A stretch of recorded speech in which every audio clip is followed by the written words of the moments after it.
네, 함께 봉독하신 누가복음 18장 말씀을 가지고 불쌍히 여기소서라는 제목으로 함께 은혜를 나누고 기도로 나아가기를 소망합니다. 송구영신 예배 때 우리에게 주셨던 말씀을 기억하십니까?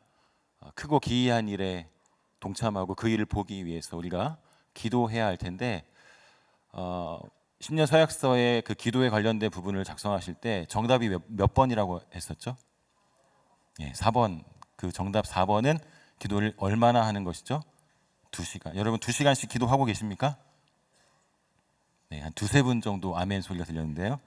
예, 하루 2시간씩 기도하는 우리가 되기를 소망합니다.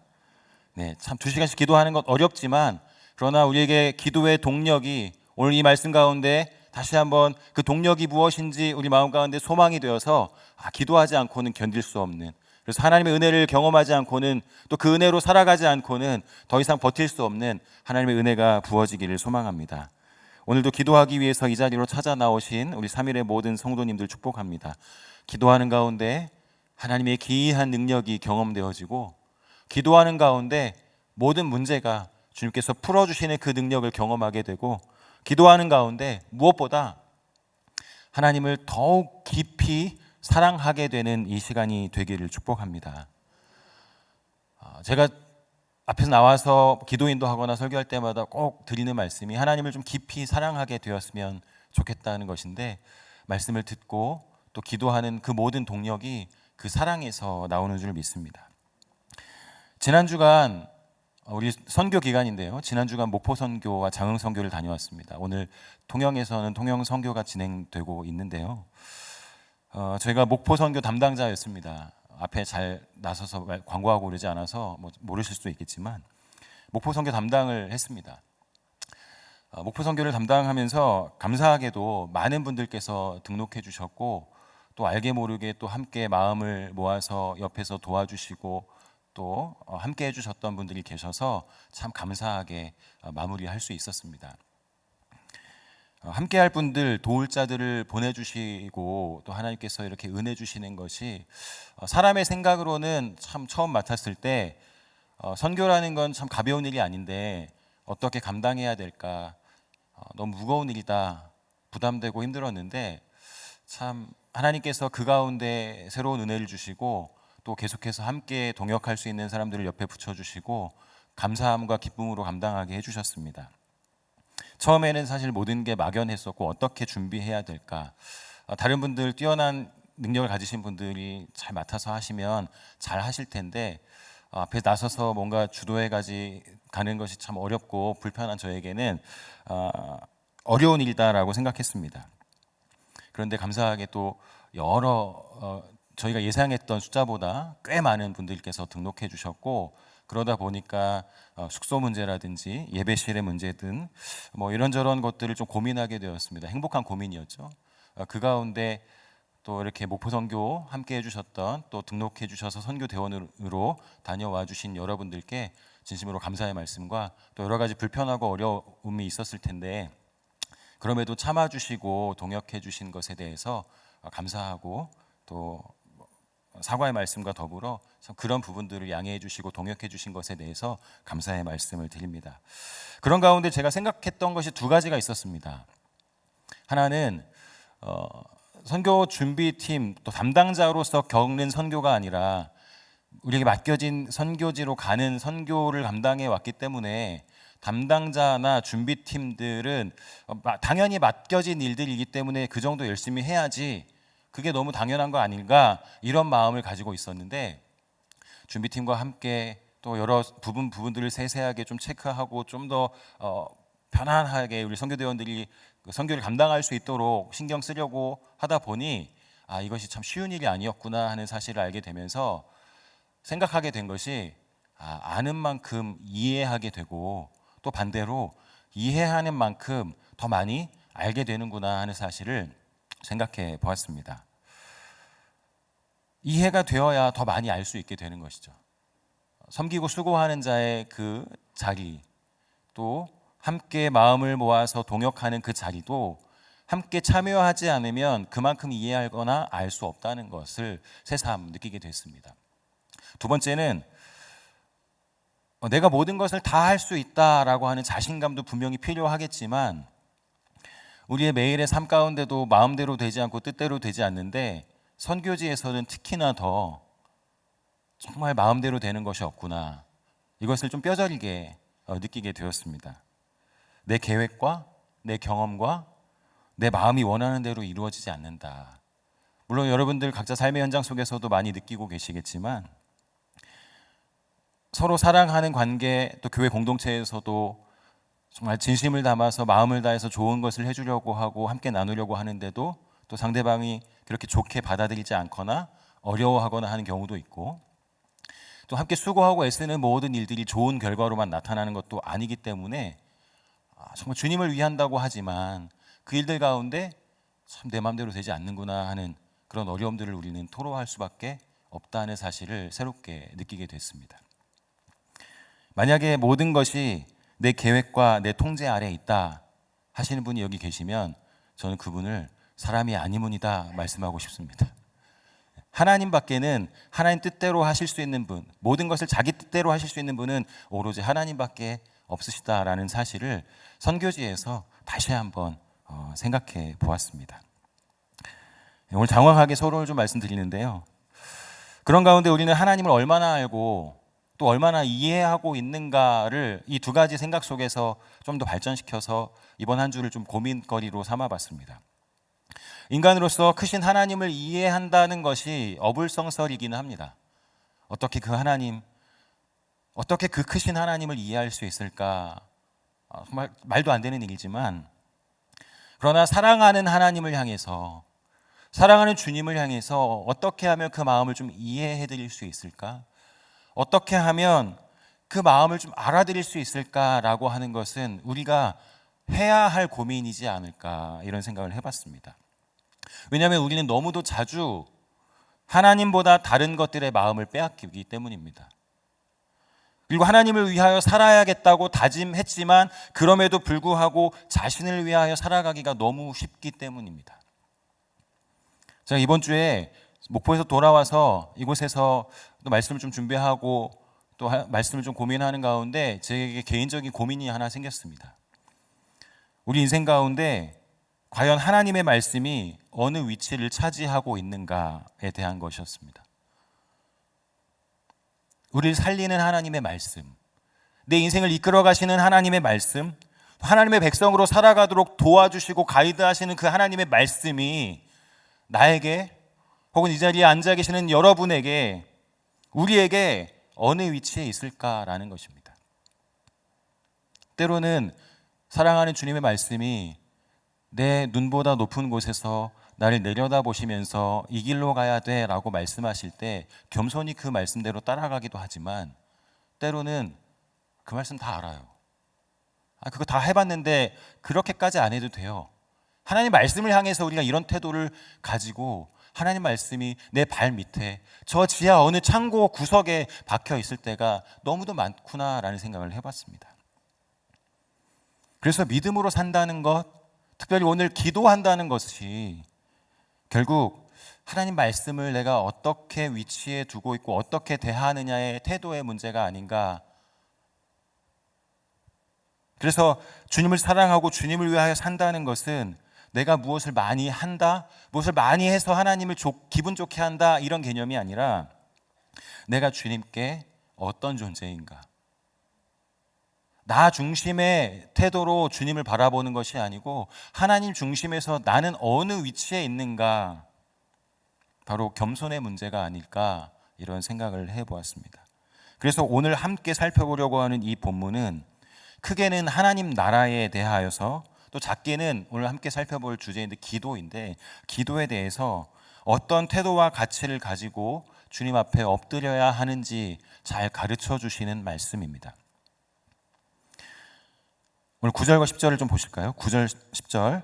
또 자기를 의롭다고 믿고 다른 사람을 멸시하는 자들에게 이 비유로 말씀하시되 두 사람이 기도하러 성전에 올라가니 하나는 바리새인이요 하나는 세리라 이렇게 말씀합니다. 오늘 함께 봉독했던 9절부터 14절 말씀의 주 내용이 기도와 관련해서 제가 좀 말씀드리려고 하는데 누구에게 어떤 이야기를 하고 있는가, 이것이 9절과 10절에 나오는 말씀입니다. 이 독자들이 잘 이해하고 잘 알아들을 수 있도록 비유로 말씀하시는 거예요. 있는 사실, 이런 사실이 있었다가 아니고, 잘 들어봐, 이런 비유를 가지고 이야기할게 라고 말씀하시는 거예요. 그 내용이 보니까 9절에 자기를 의롭다 믿고 다른 사람을 멸시하는 자들에게, 이 이야기를 들어야 하는 사람이 누구인가 하면 자기 자신은 의롭다라고 생각하고 믿고, 다른 사람들은 멸시하고 무시하고 아무것도 아닌 것처럼 생각하는 사람들을 말합니다. 여기서 자기를 의롭다고 믿고 다른 사람을 멸시하는 자들은 누구일까요? 10절에 두 사람이 기도하러 성전에 올라간다. 하나는 바리새인이고 하나는 세리다라고 할 때, 우리는 유명한 말씀이고 또 세세하게 들여다보지 않더라도 당연히 바리새인이겠거니 생각을 합니다. 그런데 꼭 바리새인을 꼭 집어 말하는 것은 아닙니다. 이 비유는 바리새인들, 이 나쁜 놈들, 이런 말씀이 아닙니다. 다른 사람을 멸시하는 자, 또 자기를 의롭다고 믿는 자, 이거 보편적인 대상들을 말하고 있는 것이죠. 그들을 대하여 비유로 말씀하시는데 바리새인과 세리를 가지고 이야기하고 있는 것입니다. 경험적으로 보자면 사실 교회 안에 또 우리 마음 안에 이런 모습이 많이 있을 수 있다는 생각을 해봤습니다.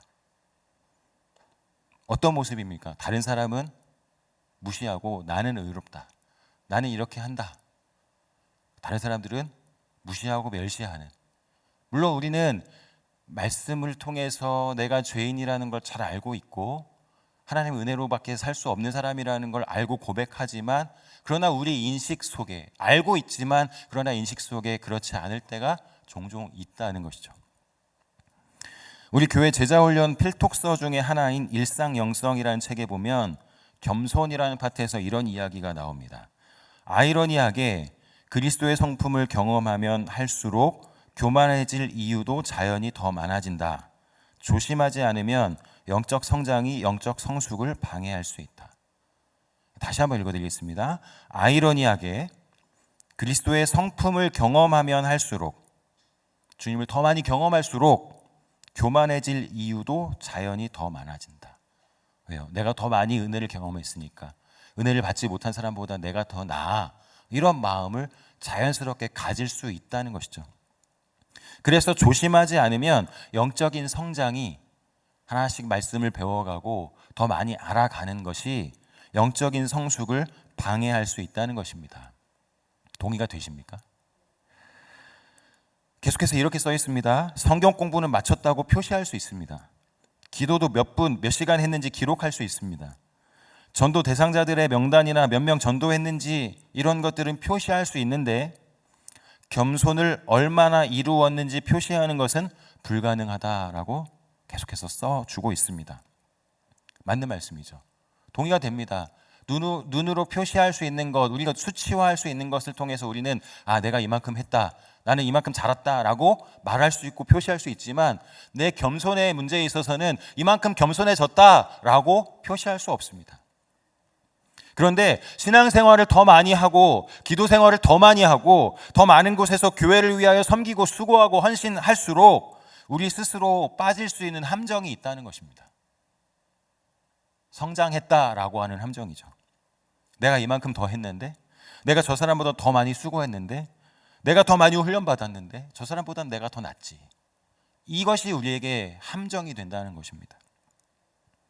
다시 본문으로 좀 돌아오면 두 사람이 나오죠. 바리새인과 세리입니다. 한쪽은 당대의 가장 경건한 부류로 인정받던 바리새인입니다. 한쪽은 죄인의 부류에 속하는 세리입니다. 경건한 부류와 죄인이라고 하는 이 부류는 당시 이스라엘 사람들이 바리새인과 세리를 바라보던 시선입니다. 우리는 이미 바리새인들은 위선적이다라고 하는 생각을 가지고 성경을 보기 때문에 때때로는 본문의 의미를 정확히 짚지 못하고 넘어갈 때가 있습니다. 그런데 현재 독자인 우리가 아니라 이 글이 쓰여지던 당시 사람들의 입장에서 생각을 해 보십시오. 일반적인 유대 사람들은 바리새인들을 평가할 때 정말 말씀을 지켜내기 위해서, 그 말씀의 전통을 지켜내기 위해서 목숨까지도 바치는 사람들이구나, 저 사람들은 정말 존경할 만한 사람들이구나 하는 생각을 그들은 했습니다. 세리들에 대해서는 어땠습니까? 유대 회당을 위해서, 유대인들을 위해서 돈을 걷는 것이 아니고 로마의 세금을 바치기 위해서, 그리고 그들도 살기 위해서 정해진 세금보다 더 많은 세금을 받아서 자기를 위해서 하는 사람이기 때문에 적어도 우리가 먹고 살 것도 없는데 이것까지 빼앗겨서 세금까지 내야 되는구나 하는 그런 불편한 마음 때문에 이 세리를 향해서는 죄인보다 못한 사람들로 치부했습니다. 그래서 오늘 10절 다시 한번 보시면 두 사람이 기도하러 성전에 올라가니 그랬습니다. 지금 이 장면이 펼쳐지는, 이 비유가 펼쳐지는 공간이 어디인가 하면 기도하는 성전입니다. 성전에서 기도하는 그들의 모습을 생각해 보면 바리새인은 사람들 앞에서 떳떳하게 자신감 있게 기도할 수 있었습니다. 당연하죠. 존경받는 사람이었고 저 사람들은 정말 믿음을 지키기 위해서, 그 유전을 지키기 위해서 힘을 쏟는 사람들이니까 정말 더 많은 것들을 우리가 좀 더 해주고 싶구나라는 그런 인식 속에 있었기 때문이고요. 세리들은 어땠습니까? 세리는 저 사람이 왜 여기 들어왔지? 왜 여기까지 와서 우리를 괴롭히지? 이런 마음으로 이 세리는 성전에서 편하게 기도할 수 없는 상황이었습니다.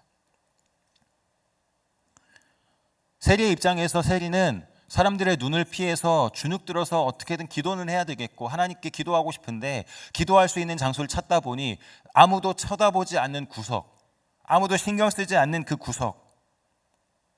구석에서 소리도 내지 못하고 조용히, 어쩌면 침울한 마음으로 하나님을 찾고 있었을지 모르겠다는 생각을 했습니다. 기도의 내용도 한번 비교해 볼까요? 11절과 12절입니다. 11절, 12절. 바리새인은 서서 따로 기도하여 이르되 하나님이여, 나는 다른 사람들 곧 토색, 불의, 간음을 하는 자들과 같지 아니하고 이 세리와도 같지 아니함을 감사하나이다. 나는 일에 2번씩 금식하고 또 소득의 11조를 드리나이다 하고, 바리새인의 모습은 어땠습니까? 기도의 내용이 어땠습니까? 서서 따로 기도하는데 하나님, 나는 다른 사람들과 같지 않습니다. 토색, 불의, 간음을 하는 사람들과 같지 않습니다. 특히 이 세리와도 같지 않습니다. 그것이 너무 감사합니다. 이런 기도를 하고 있어요. 또 기도의 내용 12절에 뭐라고 합니까? 일주일에 2번씩 금식합니다. 또 나는 소득의 11조를 하나님께 드립니다. 이렇게 기도하고 있습니다. 그 내용을 보면 하나님을 향한 열심 때문에 이렇게 지켜냈습니다. 난 하나님 앞에 자랑할 만합니다. 이런 기도하고 있는 것처럼 보입니다. 칭찬할 만합니다.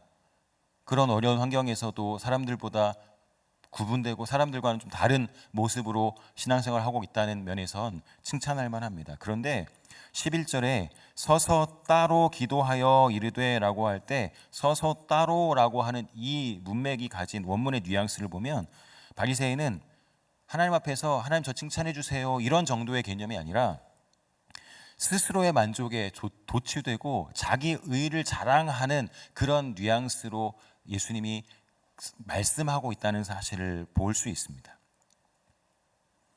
13절의 세리의 기도의 내용을 보면 13절, 세리는 멀리 서서 감히 눈을 들어 하늘을 쳐다보지도 못하고 다만 가슴을 치며 이르되 하나님이여 불쌍히 여기소서 나는 죄인이로소이다 하였느니라. 세리는 감히 하늘을 쳐다보지도 못했습니다.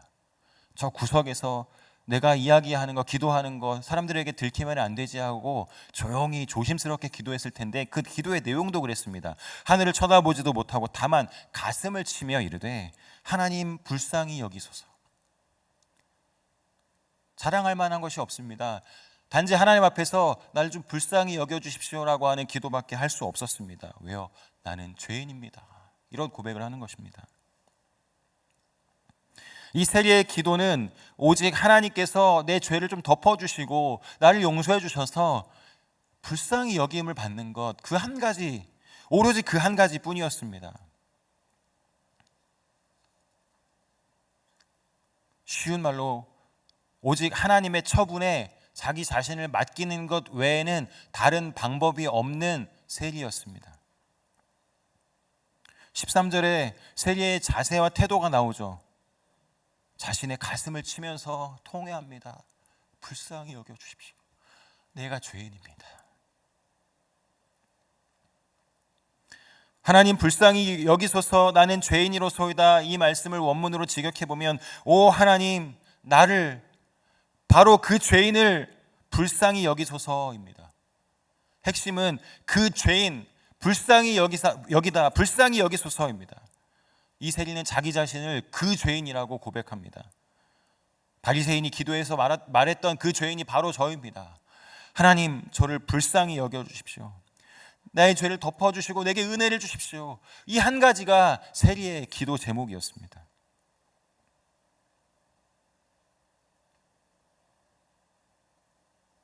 여기서 쓰였던 불쌍히 여기다라고 하는 것은 희생 제물로, 구약 시대의 제물로 드려졌던 그 제물을 의미해주는 의미로 용례가 많이 사용되는데, 구약 시대의 제사여서 바쳐진 희생 제물이 대속의 의미를 가지는 것처럼, 그래서 사람의 죄를 용서해 준다는 의미를 가지고 있는 것처럼 속죄 희생의 은총이 나에게도 임하게 해달라고, 하나님 불쌍히 여겨주십시오, 나를 구원해 주십시오, 나를 용서해 주십시오라고 하는 그 기도를 하나님 앞에 하고 있는 것입니다. 세리는 자신이 그 누구도 비교할 수 없는 최악의 죄인임을 인정하고 하나님 앞에서 그 마음을 치며 이 사실을 고백하고 불쌍히 여겨달라고 기도할 때, 결국 하나님께서 그 은혜를 주셔서 의롭다함을 받고 집으로 내려가게 되었습니다. 14절 말씀, 내가 너희에게 이르노니 이에 저 바리새인이 아니고 이 사람이 의롭다 하심을 받고, 저 바리새인이 아니고 이 사람이 의롭다 하심을 받고 그의 집으로 내려갔느니라.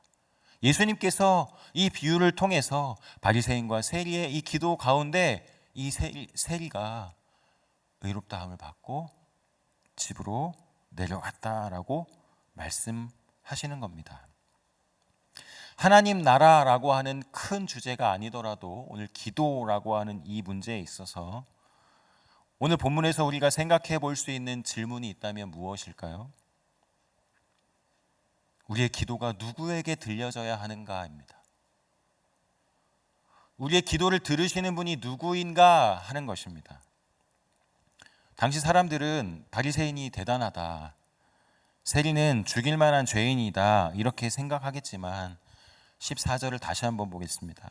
내가 너희에게 이르노니 이에 저 바리새인이 아니고 이 사람이 의롭다 하심을 받고 그의 집으로 내려갔느니라. 무릇 자기를 높이는 자는 낮아지고 자기를 낮추는 자는 높아지리라 하시니라. 예수님께서 이 비유를 통해서 손을 들어주신 분이, 손을 들어준 사람이 누구입니까? 세리이죠. 저 바리새인이 아니고 이 사람이 의롭다 하심을 받았다. 사람의 높임의 방식과 사람의 존중의 방식과 하나님의 높임의 방식이 전혀 다르다라고 하는 것을 오늘 예수님이 이 비유를 통해서 알려주고 계십니다. 그러면 오늘 기도와 관련된 내용으로 제가 말씀을 드리려고 하는데, 기도는 누가 할 수 있는 것입니까? 달리 말해서 기도는 그러면 어떻게 할 수 있는 것입니까? 오늘 본문을 좀 살펴봤을 때 저는 이렇게 정리를 해보게 됩니다. 기도는 예수 그리스도와 관계된 자, 그러니까 그 하나님의 은혜, 예수 그리스도의 은혜를 경험하고 은혜로 새롭게 된 자가 할 수 있는 부르짖음이다라고 정리를 해봤습니다. 누가 할 수 있습니까? 어떻게 할 수 있습니까? 예수 그리스도와 관계된 자, 예수 그리스도 때문에 변화되고 예수 그리스도 때문에 새 생명을 얻은 자만이 하나님 앞에 부르짖어 간구하고 기도할 수 있다는 것이죠. 무엇을요? 하나님 불쌍히 여겨 주십시오. 또 자기를 의롭다 믿고 다른 사람을 멸시하는 자들에게 비유로 하신 이 말씀을 생각하면 주님께서 우리에게 요구하시는 기도가 무엇이겠습니까? 오로지 겸손하게 그리스도를 떠나서는 아무것도 할 수 없다는 그 말씀을 그 있는 그대로, 예 주님, 예수님 떠나서는 아무것도 할 수 없습니다. 저를 불쌍히 여겨주십시오. 저에게 함께해 주십시오. 제게 은혜 주십시오. 이렇게 받아들이고 주님을 의지하는 자만이 바르게 기도할 수 있지 않겠습니까? 주님께 불쌍히 여김을 받고 죄의 덮음을 받고 용서받은 자가 참된 기도를 할 수 있다고 믿습니다.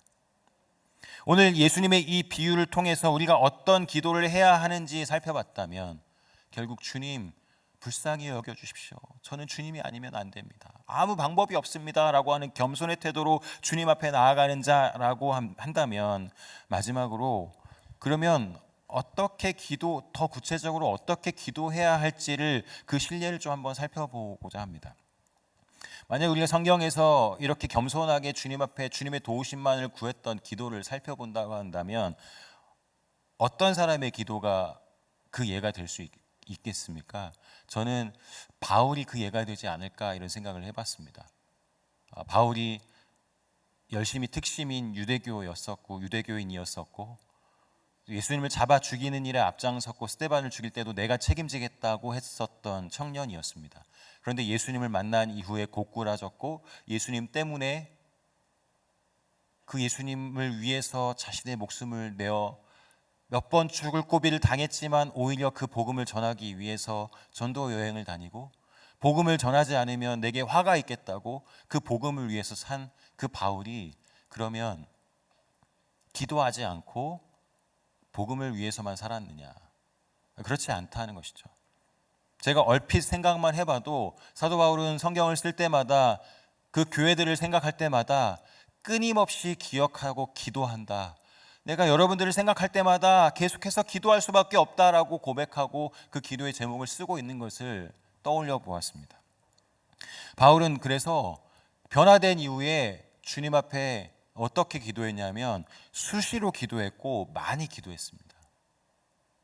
그러니까 앞 서론 때 우리 송구영신 예배 때도 우리가 정답이 4번 2시간 이상 기도하자고 그것이 왜 그냥 기도 많이 하자는 것이 아니라 올해 주실 하나님의 크고 비밀한 일을 기대하며 그 일에 동참하고 동역하고 그 일을 기대하기에 기도하자고 하시는 그 말씀을 생각하면서 말씀을 시작했는데 사도 바울이 하나님의 그 은혜를 알았기에 예수 그리스도의 그 변화시키시는 능력을 경험했기에 그 변화로 나는 다 됐어가 아니라 끊임없이 감사하며 기도하고 있었던 사람인 것을 성경 전반에서 우리가 확인할 수 있기에 그러면 그 바울의 기도를 살펴보면서 우리는 어떻게 기도해야 될까 이것을 함께 나누고자 합니다. 어떻게 기도했습니까? 사도 바울은 자기중심적으로 내가 수고했으니 날 좀 기억해 주십시오 이렇게 기도하지 않았습니다. 절대 그렇게 기도하지 않았습니다. 에베소서 1장 16절부터 19절 말씀을 한번 띄워주시겠습니까? 네, 글자가 좀 많긴 한데요. 그 노란 글자를 유념해서 같이 한번 읽어보겠습니다. 시작. 여러분을 두고 끊임없이 감사를 드리고 있으며 내 기도 중에 여러분을 기억합니다. 우리 주 예수 그리스도의 하나님이신 영광의 아버지께서 지혜와 계시의 영을 여러분에게 주셔서 하나님을 알게 하시고 여러분의 마음의 눈을 밝혀주셔서 하나님의 부르심에 속한 소망이 무엇이며 성도들에게 베푸시는 하나님의 영광스러운 상속이 얼마나 풍성한지를 여러분이 알게 되기를 바랍니다. 또한 믿는 사람들인 우리에게 강한 힘으로 활동하시는 하나님의 능력이 얼마나 엄청나게 큰지를 여러분이 알기 바랍니다. 예, 우리가 보는 개역개정판을 읽으면 조금 무슨 말이지? 이렇게 생각하실 수 있어서 좀 쉽게 받아들이실 수 있도록 세번역 성경을 띄워드렸는데 그 노란 글씨를 보시면 내 기도 중에 여러분을 기억합니다. 하나님을 알게 하시고 여러분이 알게 되길 바랍니다. 여러분이 알기 바랍니다. 에베소서 1장에서 에베소 교회를 향하여 기도하는데 성도들을 위하여 감사하며 기도합니다. 뭐라고 기도하냐면 개역 개정판에는 내가 기도할 때 기억하며 너희로 말미암아 감사하기를 그치지 아니하고 그 문맥의 의미는 개역 개정이 좀 더 명확하게 보여지긴 하는데요. 성도들을 위해서 감사하기를 그치지 않고 기도한다는 것입니다. 기도를 끊이지 않고 기도했다는 것입니다. 성도들을 위해서 기도하는데 어떤 기도를 하냐면 하나님께서 우리 성도들에게 은혜 주시기를 하나님을 더 잘 알게 해주시기를 위해서 마음의 눈을 밝혀주셔서 하나님의 능력을 깨닫게 해주시기를 위해서 성도들을 위해서 기도했습니다. 사도 바울은 복음을 전하러 다니면서 매질을 당하고 죽을 고비를 당했고 그럴 때마다 하나님 나를 살려주세요 아니 내가 왜 이런 고통 당해야 돼요? 이렇게 기도하지 않고 하나님 그런 가운데서도 우리 성도들이 하나님을 더 깊이 알기 원합니다. 하나님의 사랑이 얼마나 대단한 것인지 알기를 원합니다. 주님 은혜를 부어주십시오. 이렇게 기도하고 있는 것입니다. 에베소서 3장 14절부터 19절 말씀도 띄워주십시오. 네, 이것도 함께 읽겠습니다. 시작. 그러므로 나는 아버지께 무릎을 꿇고 빕니다. 아버지께서는 하늘과 땅에 있는 각 족속에게 이름을 붙여주신 분이십니다.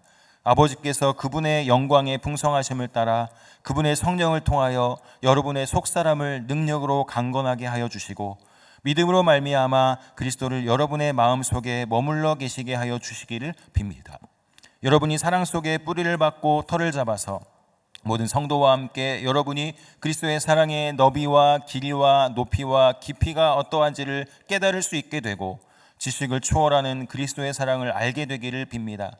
그리하여 하나님의 온갖 충만하심으로 여러분이 충만하여지기를 바랍니다. 아멘.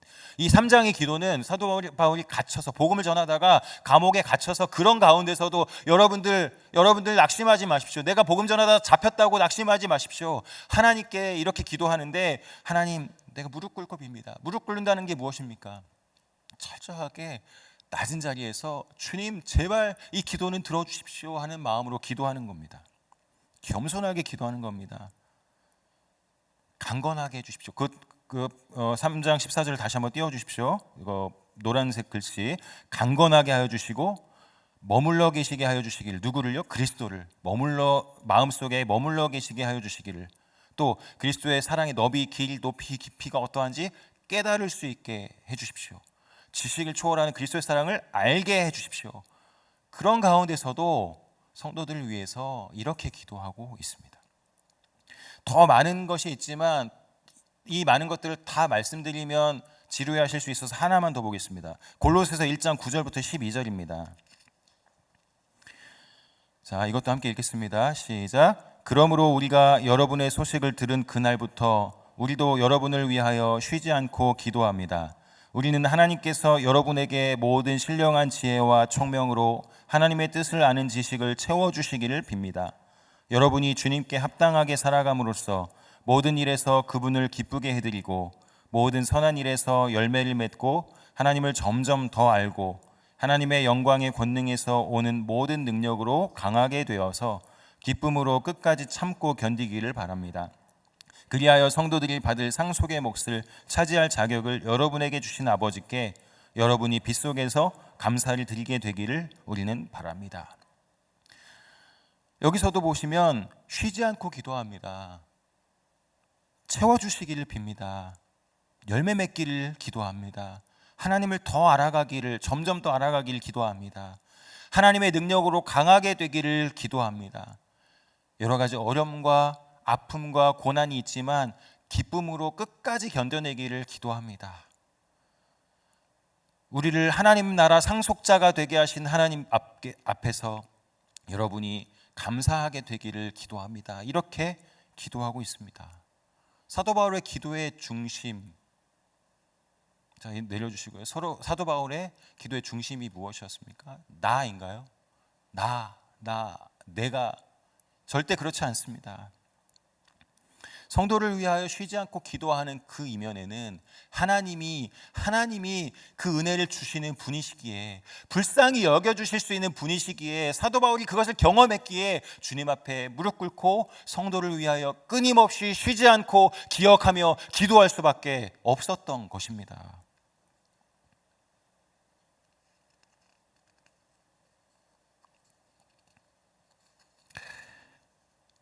얼핏 기억나는 본문만 적어왔는데도 이 정도가 됩니다. 기도의 중심에는 나가 아닌 아버지 하나님 그리고 너희입니다. 오늘 제목으로 드린 것처럼 불쌍히 여기소서.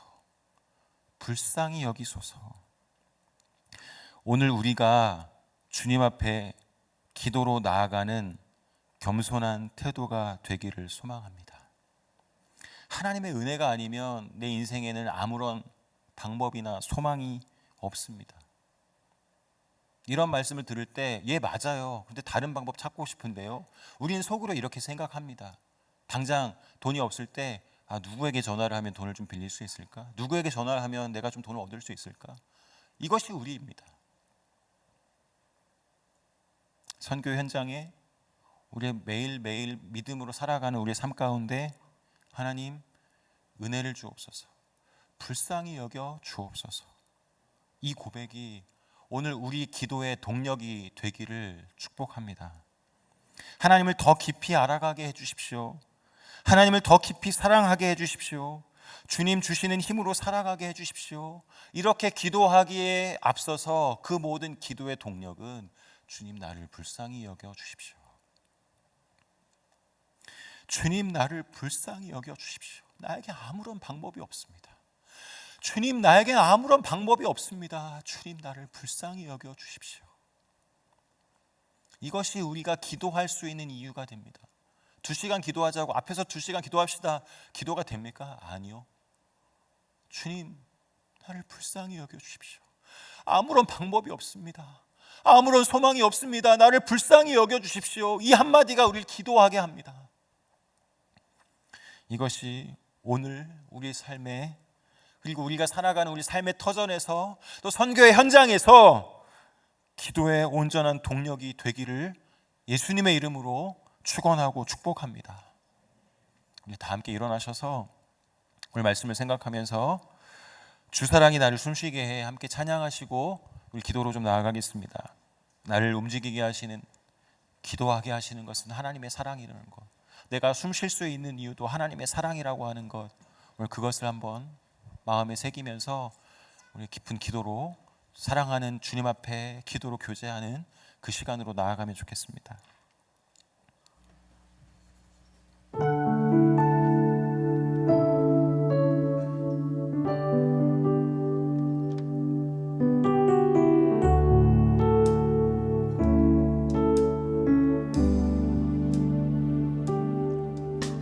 주 사랑이 나를 숨쉬게 해 세상 그 어떤 어려움 속에도 주 은혜로 나를 돌보시며 세상 끝날까지 지켜주시네. 다시 한번 주 사랑이 나를 숨쉬게 해. 주 사랑이 나를 숨쉬게 해 세상 그 어떤 어려움 속에도 주 은혜로 나를 돌보시며 세상 끝날까지 지켜주시네. 주님만이 내 아픔 아시며, 주님만이 내 아픔 아시며 주님만이 내 맘 모름하시네. 어느 누구도 나를 향하시 주님의 사랑을 끊을 수 없네. 주님만이 내 능력이시며 주님만이 나의 구원이시네. 어느 누구도 나를 향하시 주님의 사랑을 끊을 수 없네. 주 사랑이 나를 이끄시네. 주 사랑이 나를 이끄시네. 내가 갈 수 없는 그곳으로 주의 사랑 나를 붙드시며 세상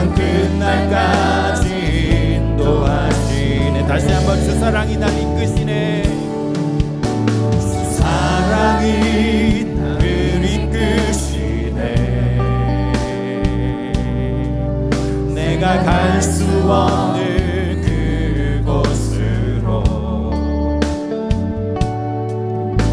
주의 사랑 나를 붙드시며 세상 끝날까지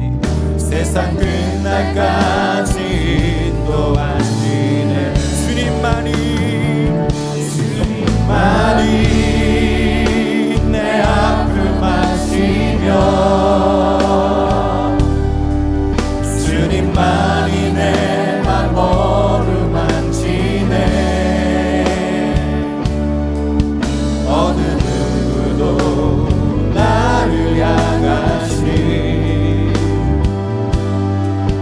주님의 사랑을 끊을 수 없네. 주님만이 내 능력이시며 주님만이 나의 구원이시네. 어느 누구도 나를 향하신 주님의 사랑을 끊을 수 없네. 우리 잔잔한 찬양이었지만 주님만이 내 아픔을 아시고 주님만이 내 마음을 어루만지셔서 누구도 나를 이끌어갈 수 없는 그곳으로 주님만이 이끌어가실 수 있다는 분명한 믿음을 고백할 수 있는 줄 믿습니다. 그래서 시간 다시 한번 우리가 말씀을 생각하며 기도할 때 오늘 18장 이 기도에 대한 이 부분을 말씀하신 이후의 뒷부분에서 다윗의 자손 예수여 내 눈을 보게 하소서 주님 앞에 부르짖었던